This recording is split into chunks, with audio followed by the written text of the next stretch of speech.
Do what you say you're going to do and do it. You're only as good as your word. Be the best version that you can be of yourself. You got to know your why. How do you build the trust with companies in the automotive defense and when your competition is doing the same exact thing you are?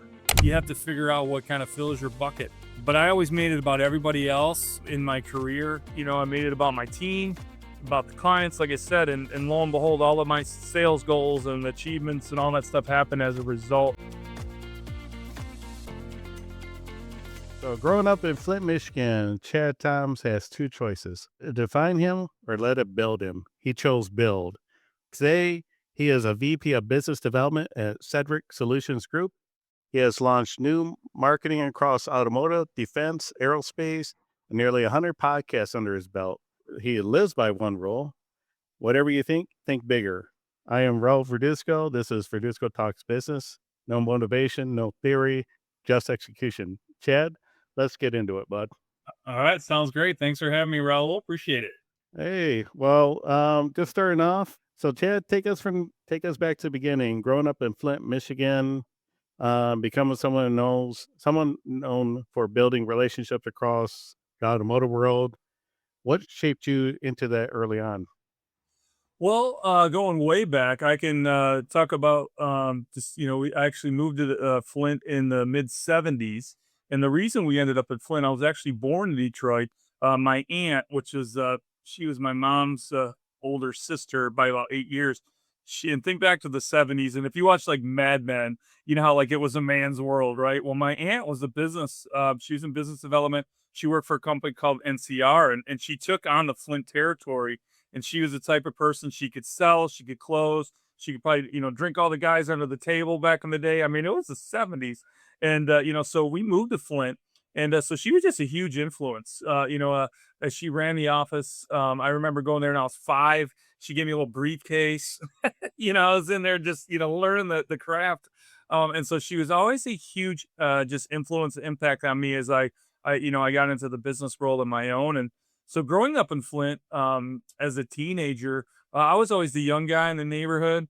We had our street. We get out there and we play football, basketball, baseball. And two of my closest friends growing up were 2 and 3 years older than I was, and so they definitely took me under their wing.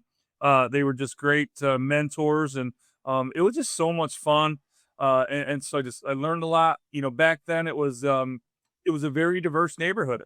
There was all walks of life. We didn't care, where you're from, what your nationality was, your religion, all that. We were just kids. And so on my street, we actually had our backyard was perfect for 3-on-3 basketball. So we would have it open. We had a light out back. I'm sure we drove the lady next door crazy, but there'd be people in and out of my driveway all the time playing basketball, hanging out. And it just really taught me it doesn't, like I said, doesn't matter where you're from, who, it's just like you get along with everybody. And so those traits kind of carried me on. And from there, I left Flint in the late '80s. My dad was actually he worked for the Defense Department, and his career had taken him to Texas. So I moved down there, quickly got a job, and actually my first job down there was in telemarketing. I did that for a while, but I made my way into the restaurant business. Actually, I was a waiter, bartender for Bennigan's, if you remember Bennigan's restaurants. And so that was Yeah. really probably where I got my kind of found my gift to gab, and I could make it a monetary impact. And so I lived down there. I had a great time. But naturally, I got homesick. Like, being from Michigan, being from Flint, I ended up moving back in the early '90s. And actually, I met my wife 3 days after getting back in '92. So it was, I came back to Michigan. At that point, I had worked my way up into a management role with Bennigan's, a senior manager. Traveled around. They injected me in all the different stores, and I'd go in, and it was almost like being like a football coach in a sense. We need you to go here, we need you to fix this. But and I quickly found it was about the people, being able to build relationships, build rapport, create trust, and ultimately get that buy-in and make a difference. So very early on, I found, I just kind of figured it out. And after I got back to Michigan, met my wife 3 years later, we were married. And then I quickly realized that restaurant schedule is pretty tough if you want to have a marriage. because she was working in the auto industry. She was working for GM at the time. I was working as a senior manager, basically kitchen manager. And you know, if you've ever worked in the restaurant business, you know the days and of the week that you make your money in the restaurant business are on the weekends and at night. So that was tough being newly married. So that's when I found my way into the staffing business back in the late '80s or late '90s, excuse me. So yeah, but those skills I learned in Flint definitely helped me kind of navigate through the business world for sure. It laid a really good foundation. Oh yeah, oh yeah. I guess you say back in the day, I used to work at Little Caesars.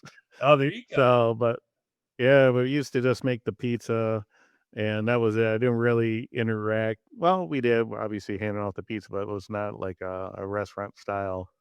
So, Yeah, but what I you know, enjoyed about it was the just the strategic thinking it took. You know, not only you had the interaction with your, you know, you knew right away if you're getting the job done or not with your clientele. I mean, if your restaurant is empty, obviously you're not getting the job done. If there's a line around the corner with people waiting to come in, obviously that tells you a story. But it goes back to really having, you know, really high standards.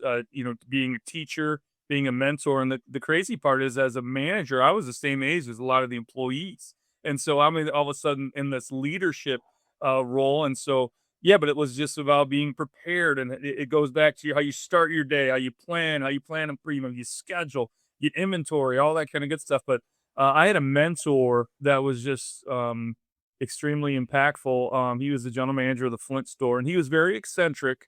He could almost be a character on a you know, on a TV show or a movie, but he was just outstanding. And you know, I learned early on from him. He wasn't always the most well liked, but he was always respected. And he had, you know, he would. That's how he, you know, probably a little bit of old school manager, maybe a leadership, a little bit of that iron fist. But you always know where you stood. And I learned a lot that business, and it's carried over into what I do now, is that was a business of pennies, dimes, and nickels. It was just all about in the minutia, the day in, day out. And those things just translate into whatever you're gonna do. So I'm so thankful to have a mentor like that. yeah, it's always good to have good managers, good mentors. I know one of my managers back in the day, probably one of the most honest people I ever met. But he'll tell you where you stand on your work For day or sure. work ethics and everything. Yeah. And those are the people I love. I'll tell you a quick story, and I've got a million of them if you'll find out. So living in Texas, like I said, I was starting to get homesick, and I was sitting one night after work back then. You get out of work, and what do? You go hang out till 3, 4 in the morning. I mean, you're all, you know, fired up from the night shift. And I was literally sitting in a friend's apartment. There's everyone hanging out, and this is back in 1992, and a song came on the radio, and it was Bob Seger, "Against the Wind." And you know, being from, you know, I'm a very you know, just proud of the state I grew up in. You know, you think about all the, you got Motown, you got Bob Seger, Alice Cooper, Ted Nugent, now it's Jack White, you know, all these great artists, Stevie Wonder, all that kind of stuff. Well, so the song comes on, and there's a verse in the song. Next time you hear it on the radio, you pick up on it. It says, "Surrounded by strangers I thought were my friends, I found myself further and further away from my home." And so I decided at that moment to move back to Michigan. And like I said, I met my wife 3 days later. And so when I tell this story, my kids always cringe because I was like, if it wasn't for Bob Seger, you wouldn't be with us. And it's so true. So yeah, Bob brought me back to Michigan. So it was great. Awesome. So, Chad, walk us through where Centric Solutions Group is today. What does the business look like now, right now? And what is your role in making it run? That's a great question. I recently I guess, not enjoyed, have gotten employed by Centric. I joined the team back in April, so I'm new. I'm the newbie on the team, but I have known of Centric Solutions Group for many years. The founder is Allison Doust. She's our president, CEO, and founder. With Allison, we go way back. She actually used to be the HR manager at the Romulus plant for Lear Corporation. So back in my first job in the staffing industry, I was selling light industrial. So trying to, you know, put people in all these different plants, and downriver was my territory. So I knocked on her door quite often, and built a rapport, built a relationship.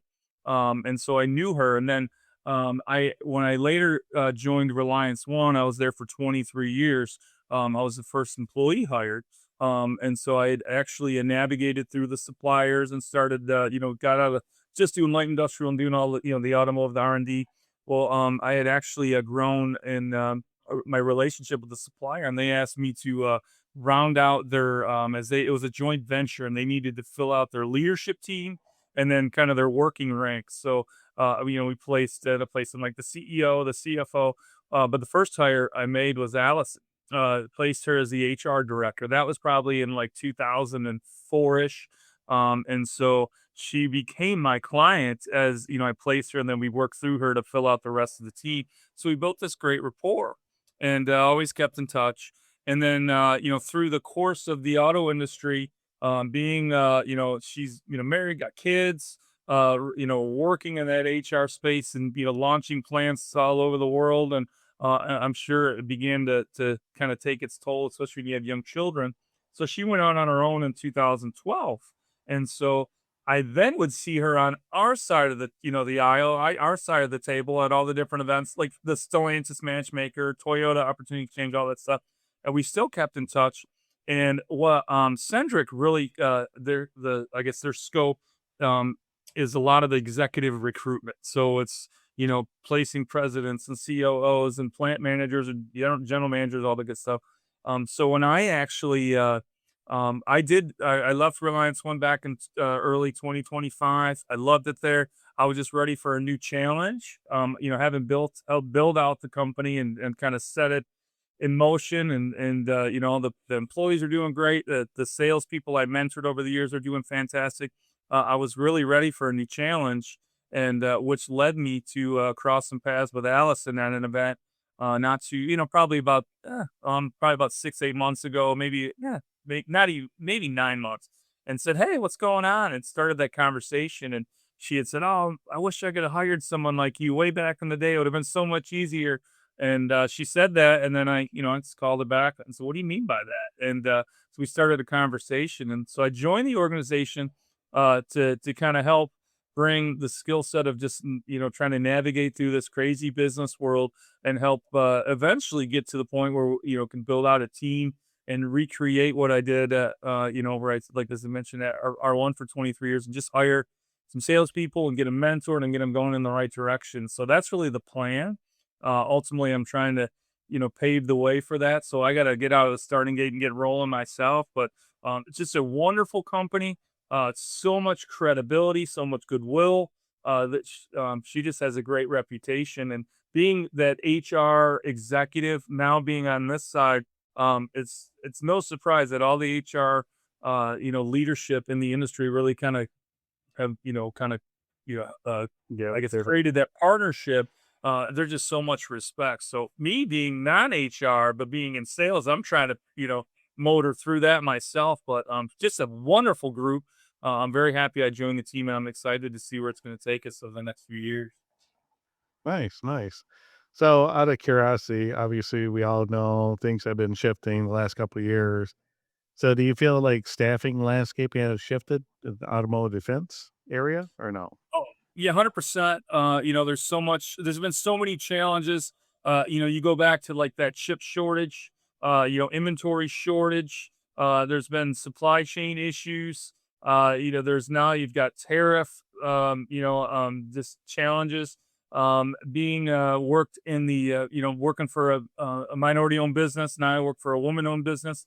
A lot of that landscape, which we're able to kind of open up the doors and really kind of create that advocacy. I'm sure we'll talk about that a little bit later, but that whole landscape has changed a lot just in the business community. You see a lot of these organizations are trying to figure it out, but yeah, automotive has had its challenges.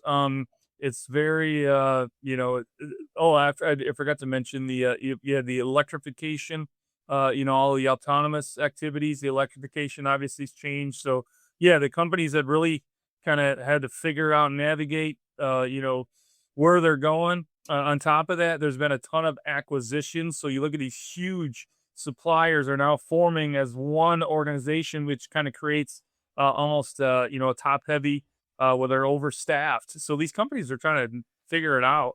So yeah, it's really created a lot of uncertainty. I think there is a lot of pent up demand. I think there's a lot of activity under the surface. I think there's a lot of people waiting to kind of flip the switch and get going. It just needs everything to kind of get back in line. I have no doubt it'll come back. It'll be I think the number I've heard over the years is that 17 million units was always that number that kind of kept the industry humming. It'll be interesting to see what happens here in the future because I think there's a changing landscape. You look at less people are purchasing vehicles. You look at that next generation. A lot of them are moving to the inner city. They're relying on public transportation or subways.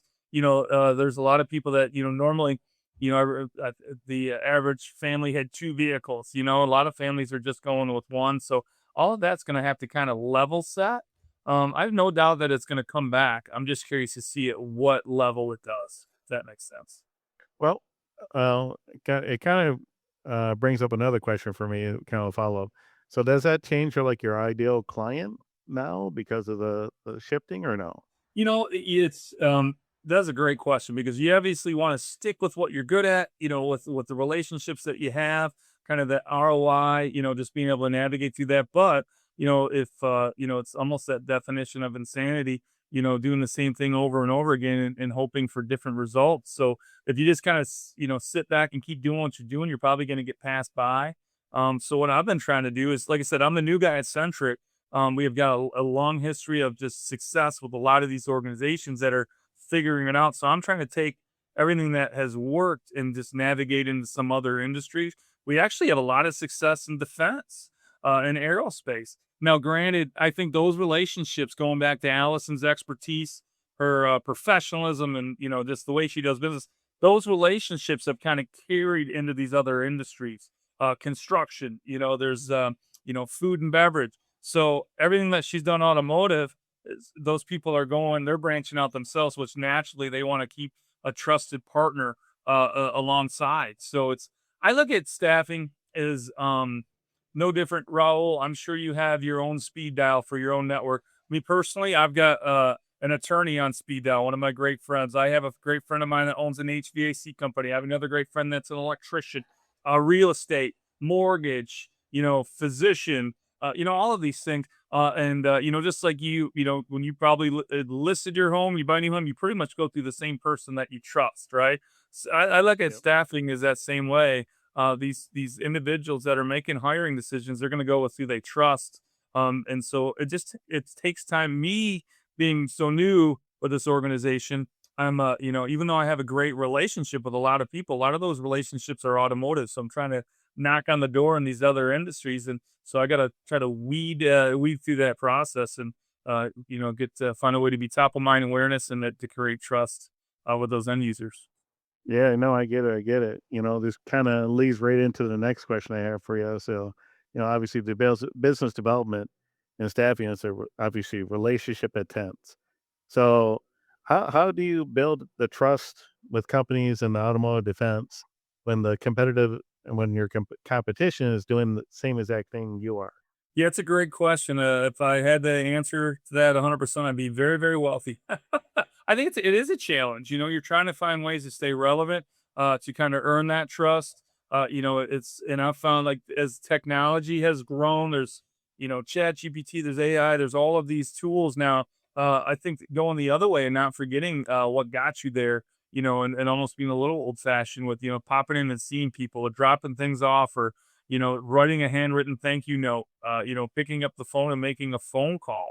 There's certain things. I'm sure the technology, it'll be great. It'll help, navigate. But then just the smaller things. I think the challenge in this business, and I'm not going to say anything negative about anybody, especially any of my competitors.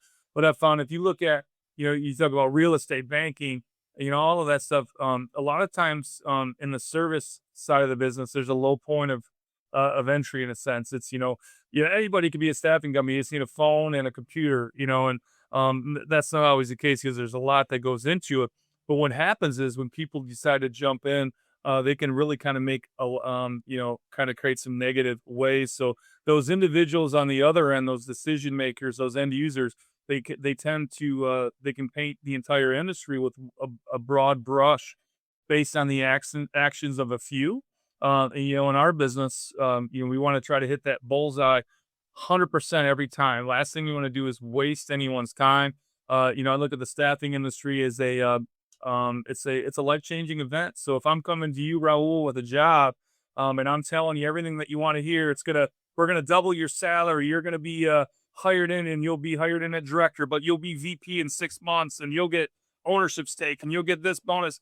I could tell you everything that you want to hear, and then when you come out on the other side, nothing is true. That, and I'm not saying that happens to that extreme, but I take the opposite approach, and I can't speak for Centric. I know it's the same. Essentially, I want to talk everybody out of the job.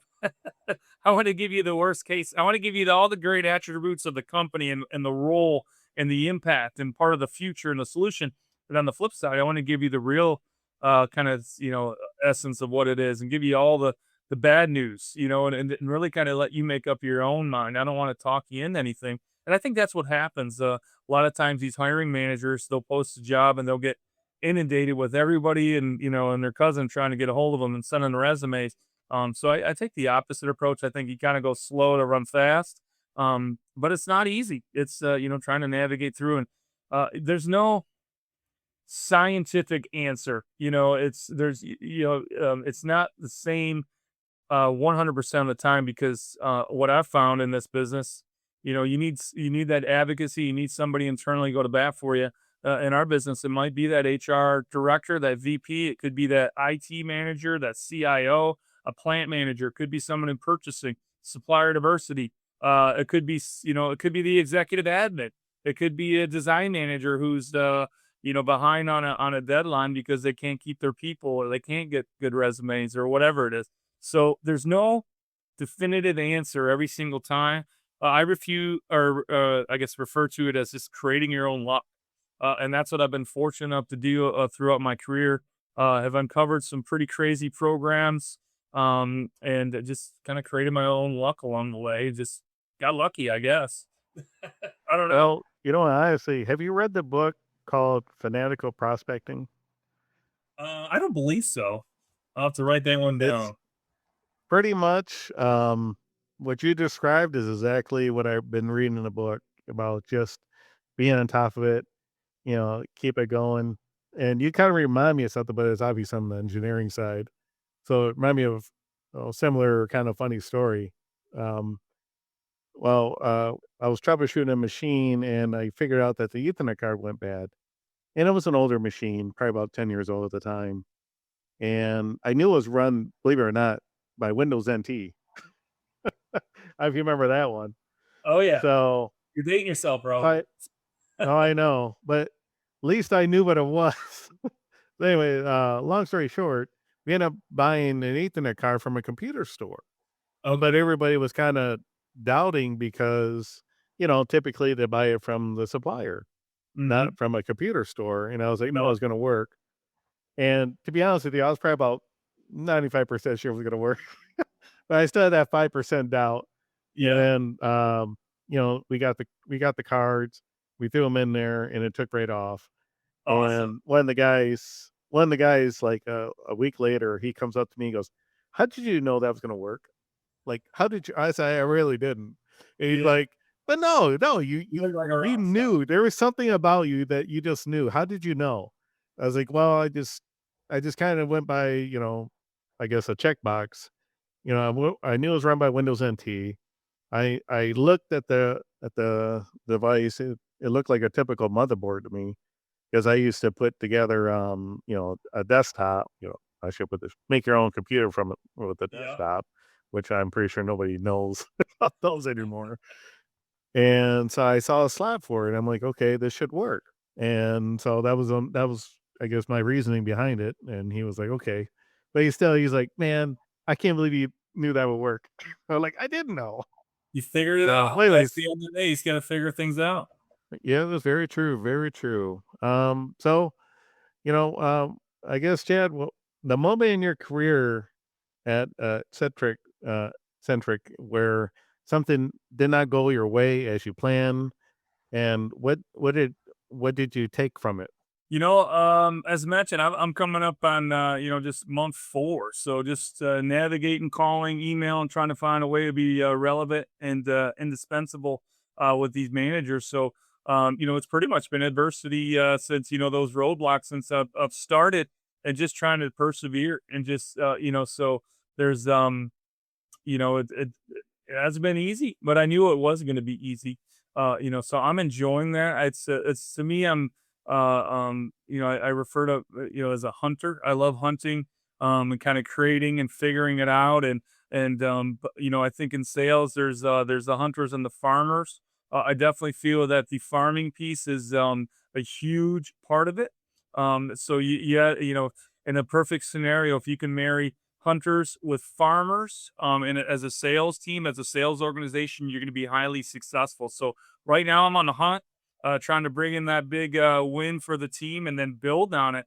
Yeah, it's been a lot of adversity, but just got to keep on going. And like I said, just you got to fight through. You gotta, that voice in your set, will tell you, all right, am I doing the right thing? Am I doing it right? And like I said, that definition of insanity and expect it's like, but sometimes, and I talked about this with the team the other day. I don't know if you've seen that picture, that meme where the guy's chipping in the cave, get the diamond mine, and he's like one or two, three ahead, and from breaking through, and then he turns around. I think that tells a story. So you just got to keep going. So I'm definitely in that mode. My sales style is, I love to meet people in person. I hit as many chambers and networking events as I can. I learned many, many years ago that, yeah, are you going to walk into a networking event and someone going to hand you a statement of work or a job order or an agreement? No. What you're going to do is you're going to create that advocacy. And I think back of all the OEMs been able to open up, and the suppliers and the accounts, it's someone internally that would goes to bat for you. So there's that piece of it. You're trying to create advocacy. The other side of it, what I've learned is, I remember having a conversation, back when I was at R1, we had, 12 account managers, and I'm like, no, actually, we have about 1,000 salespeople out there.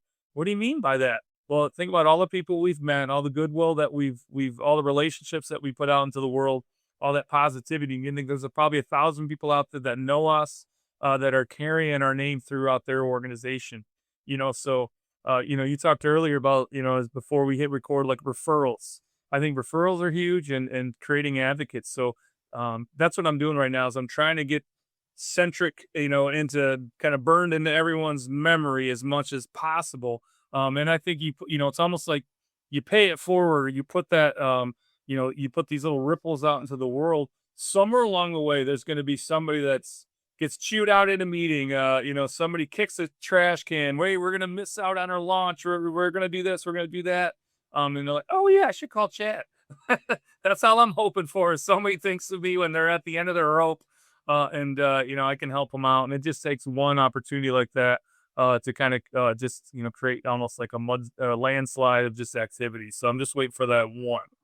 If that makes Yep. sense. No, same here. Same here. I know the feeling. So Chad, so I see you do a podcast. So how's that working out? You done over 100 episodes, correct? We've got our 85th episode is going to post here hopefully this week.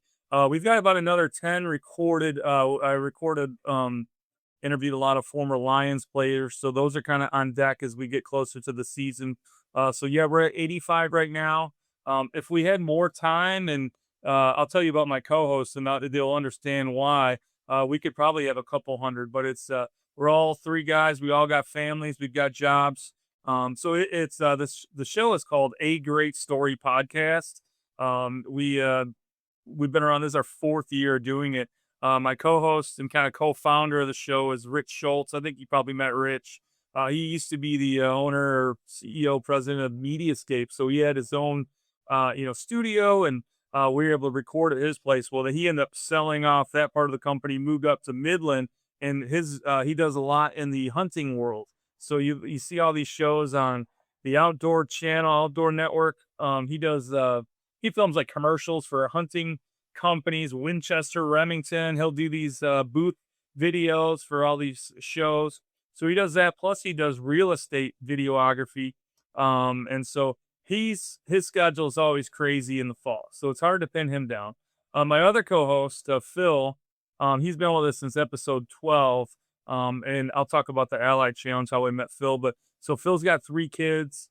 He's married. He's got a very busy job for Oakland County, and so he's going every which way. A lot of his, and his 2 of his kids are going off to college. So he's still got one, I think, in high school. But yeah, a lot of his time is spent at, basketball and baseball and all that stuff. And then me, married. Our kids are a little older, 25 and 22. So I'm not running the baseball practices anymore and basketball games and this and that. So I'm able to kind of sink my teeth into this thing. But yeah, we're at episode 85. It's a great story podcast. Everyone has a great story to tell. And when we first started it, originally we were going to call it the hot seat. That was going to be the name. And it was like my friend Rich's wife was like, no one's want to sit on a hot seat and get drilled. I'm like, you're right. And for whatever reason, a great story podcast just kind of came to me. So I went to Nashville back in 2022, and we went there on a guys trip. There were 16 of us. And lo and behold, the last night there, I don't know if you've ever been to Nashville on Broadway. It's just kind of, chaos with all the bars and the music. I ended up getting pulled up on stage at the Redneck Riviera and drumming. I'm just kind of a part-time drummer my whole life since I've been in the womb. But I get pulled up on stage, and we end up the singer up there. He's got the guns, he's got the guitar, the look, and he's like, "What song are we gonna do?" And I'm like, "This is a country bar. I can play any, I can play whatever you want." And so he's like, "We gotta play something." So I show him my playlist, and it's he settles on Freebird, Leonard Skinner Freebird. I'm like, "All right, well." I don't know if I've ever actually played Freebird other than on my steering wheel and when I'm driving. So we get up there. I got the sticks so tight, and we rock it out like crazy. And the reason he settled on Freebird was his guitar player that was with him can do the whole guitar solo, the 5-minute version. So we're up on stage, we're shredding, and his name's Rob Reiser, was the singer. I get off stage. The whole group I'm with, they're going crazy. There was actually a couple guys from our group that just walked in while I'm up there. They're like, "What the heck is going on?" And I get off stage, and a Green Bay Packer fan buys me a beer. I know that we crushed it, a Packer fan. And so I'm just on this high. Well, that was the last night we were there. The next morning we fly home. And so all the way home, I find this guy in line. I go through his Spotify, and I realize this is a young kid who's trying to make it. He's 24, 25 years old. And so I connect with him, and, we talk about it. Well, it was probably like the next night. I wake up in the middle of the night, and I write our why down and what we want to do, and I come up with the name, and I decided to start a podcast based on that experience. And so when we started, Rob was our very first guest. He was our first Oh, guest on wow. episode 2, and we just haven't looked back. And so he had a great story to tell. Go on and listen to episode 2. Robbie lived in New York. His dad actually passed away, and he was sitting there selling insurance or whatever it was. No shame on that career, but he decided, hey, I want to go to Nashville. And he did. And so I've watched his career kind of navigate. He joined us last year. I think it was episode 70. Let me think, probably 78 or 79. Is another gentleman I know from Flint who's trying to become he's actually just a dad, but he records all this incredible music. So I made the introduction. So my agreement with Rob is someday he's going to be worldly famous. He's going to open at Pine Knob. I have this vision. He's going to open for Pine Knob Oh, for no. Lake Shelton, and we have a handshake agreement. We have a verbal agreement. I said, when you come to Detroit, you got to play Freebird. You got to let me rock out your set on stage at Pine Knob. And he said, okay. So I'm putting everything I can to getting him to be famous. That Nice, would be a nice. dream come true. I told him, I'll fill the place. I'll fill it with everybody I've ever met. So that's kind of how the podcast started. Another little side hobby that I have, the Ally Challenge is a golf tournament, champions tour. So all the legends of golf. I do actually do the player transportation. So when they come into town, we make sure they get into town and they get out of town. So we coordinate that. And my co-captain, one of my co-captains in that group is Phil. So we had done, 5, 6, 7 tournaments together. It's always chaos, but it's fun. And so lo and behold, it's a really long story, but we ended up meeting Jack Nicholas. We did the Oh, transportation wow. for Jack. We coordinated that. and that led us to Scott Tolley, who is Jack's vice president of the Jack Nicklaus family. So that's your homework assignment. Look up Scott Tolley. He's the most famous person that you've never knew existed. But anywhere Jack and Barbara had been, Scott's been the one that made it happen. So we got Jack and Barbara on and off their private jet that weekend, and the rest is history. So when we interviewed Scott Tolley, we talked about that experience, episodes 11 and 12. We recruited Phil to join us on that podcast, and he's been with us ever since. So we've Nice. interviewed best-selling authors, tons of sports people, people that started charities. So, Scott, Lieutenant Colonel Scott Mann. He wrote a book called Operation Pineapple Express. He saved over 1,000 people in Afghanistan from his couch in Florida 15 years after being retired. Lieutenant Colonel Dan Rooney founded Folds of Honor. I think they're up to about 360 million. They generate scholarships for families of fallen soldiers and first responders. Dan Dickerson from the Detroit Tigers, Andy Dirks. If you watch any Tigers game, you'll hear their voices. There's a million of them. Well, not a million. We're at episode 85, but just a ton of great people. It's a blast. So we have a huge following on Facebook, and then we're on Spotify and Apple. And then we're with this next episode, at episode 85, we're going to try to push into YouTube and get that piece going. So we got to get okay. that figured out. Well, like out of curiosity, of all the stories, all the podcasts you've done, was there one that you were like, man, I wasn't expecting that? Was there ever an episode where you're like, man, I wasn't expecting that? For me, there's been a million of those examples. It's almost like imposter syndrome, in a sense. Like, how did we get here? And for me, it went back to. It still kind of goes back and connects with. So Jack Nicklaus, we did the transportation deal with him. It led me to meeting. If you remember Ray Lane from Channel 50, Channel 20, he's a sports icon in Detroit. I met his daughter-in-law at the tournament. Her husband's really involved with McLaren, pretty high up at the Ally. And then next thing you know, I'm on a text message with Jim Brandstatter and Robbie Timmons. Robbie Timmons from Channel 7, Jim Brandstatter, Hall of Fame broadcaster for Michigan and the Detroit Lions. And for me, it was just like connecting with Jim Brandstatter. I was literally getting on the I-75 at exit 81 there, and I was heading south. So, you're merging in and there's just chaos going south, and Jim answers. I kind of expected to have to leave a voicemail, and I was like, hey, this is Jim. That iconic voice was going through my brain, and my brain couldn't process it. It was actually Jim Franceheader, who I grew up listening to on the radio, having the conversation with me. And that whole experience was really surreal, but it was I awesome. can imagine. I can imagine. So, well, kind of going next topic. So, I see you're deeply involved in the community, correct? With Oh, yeah, our trying to local be athletes, pay it forward if I charitable can. work. I guess tell us a little more about that. So Why you're does talking that about matter for you? Yeah, the I guess, community. Teresa, you're talking about the, like, the broadcasting and the charity type stuff? Is that what you were mentioning? Yes, yes. Okay. Yeah, so, oh gosh, I feel like everything's a super long story. I try to give the backstory every time, but, so our kids grew up in That's all right. Goodrich. They were Goodrich Martians, great little community in northern, southern Genesee County, just over the border in Oakland. And, having my kids work all the way through, I try to coach every team I could, so try to navigate the business world, try to help get the company going and do my job, and then also be there for my kids. And I learned early on, it probably goes back to that, those early mentors, is wherever you're at, just be present. And so, had a great, my kids had a great childhood, had so much fun, met so many great people. And so how the broadcasting start was when my son graduated from, high school in 2018. He had been on that football field for about 12 years, kindergarten all the way through. And the next year, after, even though my daughter was playing volleyball and doing all that stuff, I loved it. But it was really difficult for me to kind of cope with my son graduating. It was almost like that, you go through the 5 stages of grief. Well, I volunteered, and I knew the coaches from obviously my son going through there, but I ran the youth league for a couple of years, youth football league.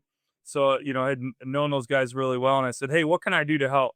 I got to do something." So the first year they had me hold the banner as the kids ran through, the cheerleaders, me and my buddy, and then they handed me a next year they handed me an iPad, and they said, "Hey, you want to do the stats?" So if you've ever followed along, now it's way more popular, but it reminds me, like, if you ever watched the game on like ESPN on the app or CBS Sports Line, you see like what's happening, like the game tracker, but it's not actually watching the game. So that's what it was like. Yep. So I'm the one that was putting all the stuff in. Well, then 2020 rolls around. Well, in 19, we had a really good run, a long run. And by the end of the season, I'm sitting on in the stands and my hands were frozen. So I'm trying to like work the app. So I said, hey, I'll do the stats again, but you got to put me in the booth. You got to find room for me in the booth. I can't do the job of frozen hands. So they give me a nice spot in the booth. I got my own little section. Well, then COVID happened, so then they delay the start of the season. They ended up chopping it down to a Oh, man. 6 game season from 9, so it was kind of chaotic and started about a month later. So my first day in the booth, I'm all excited, opening day, and in front of me is an iPad that I was using. They plugged a bunch of stuff into, and they put a camera just like on a suction cup on the window, and I'm like, "What is that?" And they're like, "Well, we're gonna broadcast the game online. We're going to stream it," because at that point, if you remember back COVID, they closed the stadium. There was only one parent per kid. Well, Right. in the town of Goodrich, I mean, on a Friday night, you'll have 2,500 people out there. It's like packed. So it ended up being an honor to like, I'll do the games. And, well, I grew up, like I talked about the Jim Francis. Well, I love broadcasting all the way through. Well, so I took it as an honor to do it. And so and if now, if I don't know if you've ever watched a game on your phone, but they're like little dots, like you had no idea what's happening. And so I try to tell that story. So do a lot of game prep, and I basically call the games for the grandparents who are in Florida and the college coaches that are tuning in. So I did that first game in 2020. I've made my now we're in 26. So I'm the voice of the Martians for football, for boys and girls basketball. And so I did that for about 3 years, and then I just simply reached out to the MOP program. I said, "Hey, I got some skills." I was actually taking a class there just during COVID, just for something to kind of do to keep occupying my time. I said, "Hey, I do some broadcasting," and next thing you know, I'm sitting down with Steve Schmidt, Hall of Fame head coach for the Mont Bears. He's been there for about 34 years. He's got 845 wins or whatever it is, 4 national champions. He's probably the most. He's winningest basketball coach in the state of Michigan. And I'm sitting across from him and said, "Hey, here's what I can do." Well, they end up hiring me as their voice of the Martians. So I call all their games. And for that, like I said, the landscape of college sports has changed so much in the last few years. Now you have the NIL, you've got the portal. These a lot of times these larger schools, they're not going out and recruiting the high school kids anymore. A lot of these kids are jumping in the JUCO ranks and the community college ranks and making their way through that way. So I treat everybody as the next Michael Jordan. Everybody is the next, Barry Sanders, whatever it is. What I do is I'll take, especially in football, it's a lot easier. I'll take those calls that I'm, calling those touchdowns, and I'll pull them out. I'll tweet them at the player, and they can retweet them and throw them at whatever coach or all the followers they have. So I try to embrace the social media, but it's just so much fun. I love doing it. I can give you one example of the impact calling for the grandparents. So back in like 2020, I think it's probably 23, we had a great team. And throughout the season, I would always communicate with this one grandfather. And so he would call me, the day of the game, we'd break it down. And when I'm calling the game, I'm giving him a shout out. He's texting me like, "Oh, what a great play. What a great pass." So very interactive. And so I built a great relationship. His oldest grandson graduated with my oldest. So I never met him in person, but a lot of our time was just, spent either during the games or game prepping. And his grandson was by far the best player. His youngest grandson was by far the best player on the court. And so we built this really good rapport. So we get closer to the playoffs. It was about their last regular season game, and I was like, we're at halftime, and we were down by 3. We're on the road up at Frankenmuth, and I'm like, I never heard from Grandpa Carl today. That's so weird. And so I text him, "Hey, Grandpa Carl, down by 3 at the half. Hopefully, we can come out in the second half and get the job done." And then about, I don't know, maybe 20 minutes after the game or 10 minutes after the game, I get a message and it says, "Hey, this is Carl's wife. Sadly, he passed away this morning." And Oh, wow. so I'm so sorry to have to share it. And so we were going back and forth. And my wife comes downstairs and I'm bawling my eyes out. And she goes, jokingly said, "Who died?" You know how you say that, "Who died?" And I'm like, Yeah. "Grandpa Carl died." She goes, "Who's Grandpa Carl?" And I'm like, "Girl," so I tell her story.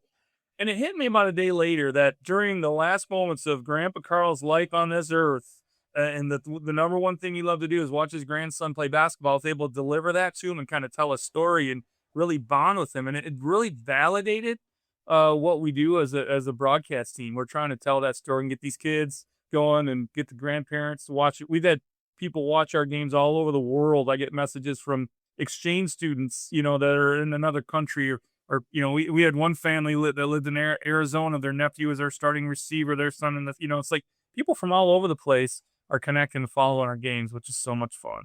Nice, nice. No, well, sorry to hear about him. Man, Yeah, that he's kind of great. sucks. I was honored to get to know him. And it was honored to bring those games to him. It was a blast. Oh, definitely, definitely. Well, Chad. Out of curiosity, if you were to give advice to a young person looking to follow the same path as you, what would be your advice to them? Obviously, we talk about that circle of trust, kind of that, get out there and build relationships, get out and meet people, kind of build that rapport, do what you say you're going to do and do it. You're only as good as your word. Just be the best version that you can be of yourself. For me personally, and it still holds true, you got to know your why.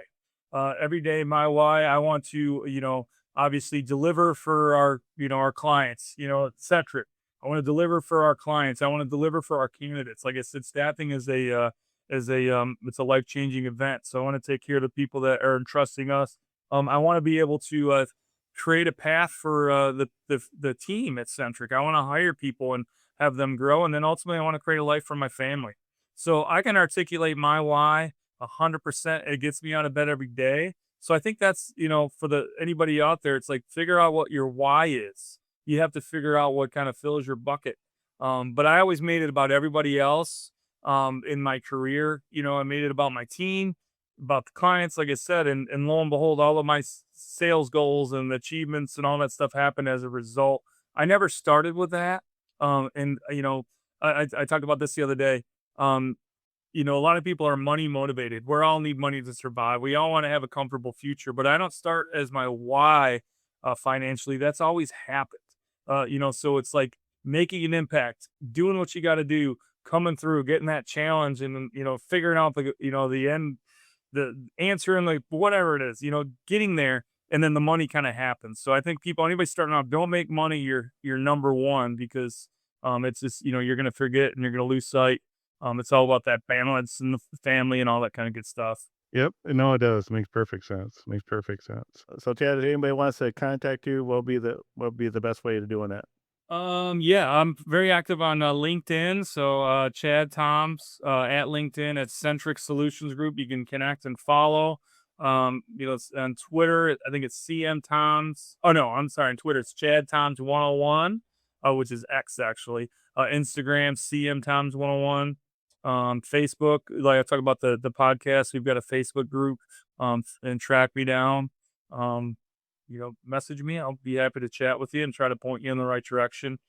This fall, I'll be very busy. So we're getting back into, not only trying to get Centric going, but also I've got my broadcasts. We got the podcast. There's a couple other charities I help. I have my CT Wears Pink. So in the month of December, I wear pink every day, raise money for American Cancer Society. I've been part of the Men Wear Pink Oakland County chapter for many years. And then also support there's a rescue farm out up where we live here in the Flint area. So we raise money. So I have a big, our donkey races event on October 3rd. I'm the MC, of course. Yeah, they put a microphone in my hand. I'm like, sure. So I raise money for Charlie's Forever Farm as well. That farm it takes about $100,000 a year to run. They've got 50, 60 animals, a lot of rescues, and they try to, just help these animals get connected with people. And Matt, Renee Bowser, wonderful people, so I help them out. So yeah, I'm usually on the go somewhere. But anybody wants to chat with me, I'll definitely take time to do a Zoom or a Teams or meet up for a coffee.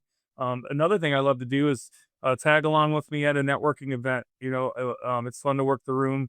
It's fun to have a person with you, and I love to make those introductions and try to push people in the right direction. You've been there, you've seen it. Nice. Yes, I know. Well, Chad, good talking to you. Appreciate your time. Everyone, like, subscribe, and you obviously get a hold of Chad. He's on LinkedIn, and if you're looking for an opportunity, there's the man. Well, thank you, Raul. I appreciate it. I'm self-conscious that I talk too much. Hopefully I didn't talk too much on your podcast, but I guess on a podcast you're supposed to talk, right? I'm used to being on the other side asking the questions. I'm not used to being on the hot seat, I guess. So hopefully you enjoy it. Hopefully your listeners enjoy it. And No, you're not in the hot seat, bud.